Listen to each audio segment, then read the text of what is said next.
പണം കൈകാര്യം ചെയ്യുന്നവരാണ് നമ്മളെല്ലാവരും.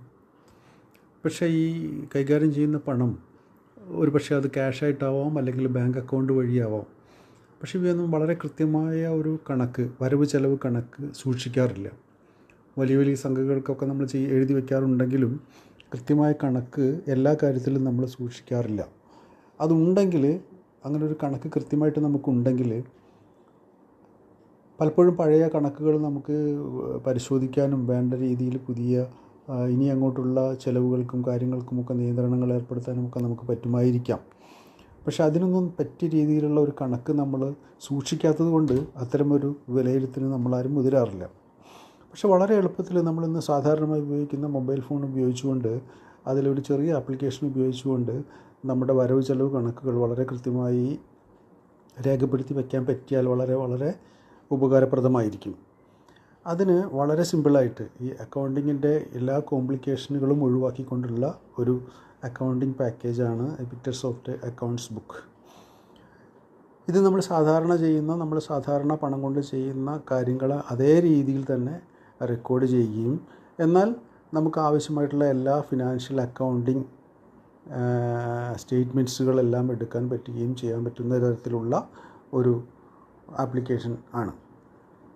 പ്രധാനമായിട്ട് നമ്മൾ സാധാരണ ചെയ്യുന്ന പൈസ നമുക്കിലേക്ക് വരുന്നു, അല്ലെങ്കിൽ പൈസ ചെലവാക്കുന്നു, അല്ലെങ്കിൽ ബാങ്കിലേക്ക് പൈസ വരുന്നു, അല്ലെങ്കിൽ ബാങ്കിൽ നിന്ന് പൈസ ചിലവാക്കുന്നു. ഇന്നിപ്പോൾ ക്യാഷ് അങ്ങനെ തന്നെയല്ല പലപ്പോഴും ചിലവാക്കുന്നത്. പലപ്പോഴും ബാങ്ക് അക്കൗണ്ടിൽ നിന്ന് ഗൂഗിൾ പേയോ ഫോൺ പേയോ വഴി നമ്മൾ ചിലവാക്കുകയാണ് ചെയ്യുക. അപ്പോൾ അത് എല്ലാം അതേപോലെ തന്നെ നമ്മൾ റെക്കോർഡ് ചെയ്താൽ ഉള്ളൊരു ഗുണം, ഒന്നാമത് നമ്മുടെ ബാങ്ക് ബാലൻസ് വളരെ കൃത്യമായിട്ട് നമുക്ക് മെയിൻറ്റെയിൻ ചെയ്യാൻ പറ്റും. ബാങ്കിലൂടെയുള്ള പണം ഏതെങ്കിലും വിധത്തിൽ നമുക്ക് നഷ്ടപ്പെടുന്നുണ്ടോ എന്നുള്ളതൊക്കെ നമുക്ക് മനസ്സിലാക്കാനും, അവ തമ്മിൽ ഒരു റീകൺസിലിയേഷൻ നടത്തിക്കൊണ്ട് നമ്മുടെ കാര്യങ്ങളെ നമുക്ക് കൂടുതൽ വ്യക്തമായിട്ട് നമുക്ക് മനസ്സിലാക്കിയെടുക്കാൻ പറ്റും. അപ്പോൾ ഇവിടെ വളരെ പ്രധാനമായിട്ടുള്ള ഈ ആപ്ലിക്കേഷൻ ഉപയോഗിക്കുമ്പോൾ നമുക്ക് ചെയ്യാൻ പറ്റുന്ന കാര്യങ്ങൾ, ക്യാഷ് റെസിപ്റ്റാണ് ഒന്നാമത്തത്. നമ്മളിലേക്ക് പൈസ വരുന്നുണ്ടെങ്കിൽ അത് ഏതെങ്കിലും ഒരു മാർഗ്ഗത്തിലൂടെ ആയിരിക്കും. അപ്പോൾ ആ വരവിന് നമുക്ക് കൃത്യമായി രേഖപ്പെടുത്താൻ പറ്റുന്ന ക്യാഷ് റെസിപ്റ്റ്, അതേപോലെ തന്നെ ക്യാഷ് പേയ്മെൻറ്റ്, പൈസ നമ്മൾ കൊടുക്കുന്നത്, പല ആവശ്യങ്ങൾക്കായിട്ട് കൊടുക്കുന്നത്. ഇനി വരുന്ന പൈസ ചിലപ്പോൾ ക്യാഷിലേക്കായിരിക്കില്ല, ബാങ്കിലേക്കാണെങ്കിൽ അതിനെ ബാങ്ക് റെസിപ്റ്റ് എന്ന് പറയും. അതേപോലെ തന്നെ ബാങ്ക് പേയ്മെൻറ്റ്, ബാങ്കിൻ്റെ വഴി, അതായത് ഗൂഗിൾ പേയോ അല്ലെങ്കിൽ ഫോൺ പേയോ ഉപയോഗിച്ച് ബാങ്ക് അക്കൗണ്ട് വഴി നമ്മൾ നടത്തുന്ന ചിലവാക്കലുകളെ ബാങ്ക് പേയ്മെൻറ്റ് ഉപയോഗിച്ച് നമുക്ക് രേഖപ്പെടുത്താം.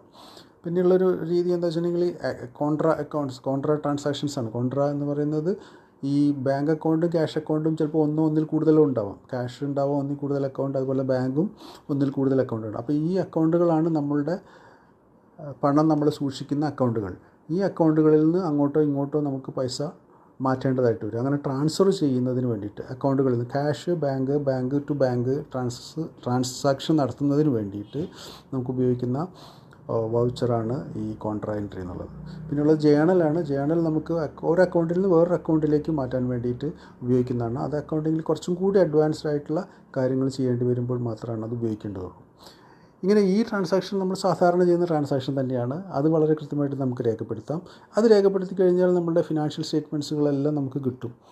അതായത് balance sheet, profit and loss, അതേപോലെ profit and loss with cost centre, പല സെൻറ്ററുകളിലൂടെ നമ്മൾക്ക് പൈസ ചിലവാക്കുന്നുണ്ടെങ്കിൽ അതും നമുക്ക് വളരെ കൃത്യമായിട്ട് രേഖപ്പെടുത്താൻ പറ്റുന്ന ഒരു ആപ്ലിക്കേഷനാണിത്.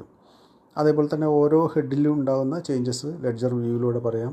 പിന്നെ ഈ ലെഡ്ജർ വ്യൂസിൽ തന്നെ പല ലെഡ്ജറുകളെ ഒരുമിച്ച് ചേർത്തുകൊണ്ട്, അതായത് പല അക്കൗണ്ടുകളെ ഒരുമിച്ച് ചേർത്തുകൊണ്ട് ഒരു ഗ്രൂപ്പാണ്, ആ ഗ്രൂപ്പിൻ്റേത് നമുക്കെടുക്കാം.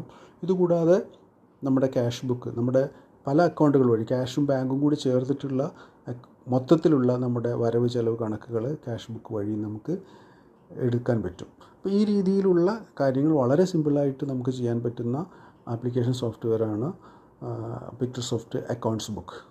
ഇത് ഓരോന്നായിട്ട് നമുക്ക് ചെയ്യാം. ആ ചെയ്യുന്ന സമയത്ത് തന്നെ നിങ്ങൾക്ക് വേണ്ട ഹെൽപ്പ് അതിൻ്റെ അകത്ത് അവൈലബിൾ ആണ്. അത് ഉപയോഗിച്ചുകൊണ്ട് നമുക്ക് ഈ ആപ്ലിക്കേഷൻ നന്നായിട്ട് നമ്മുടെ ആവശ്യങ്ങൾക്ക് വേണ്ടിയിട്ട് ഉപയോഗിക്കാൻ പറ്റും.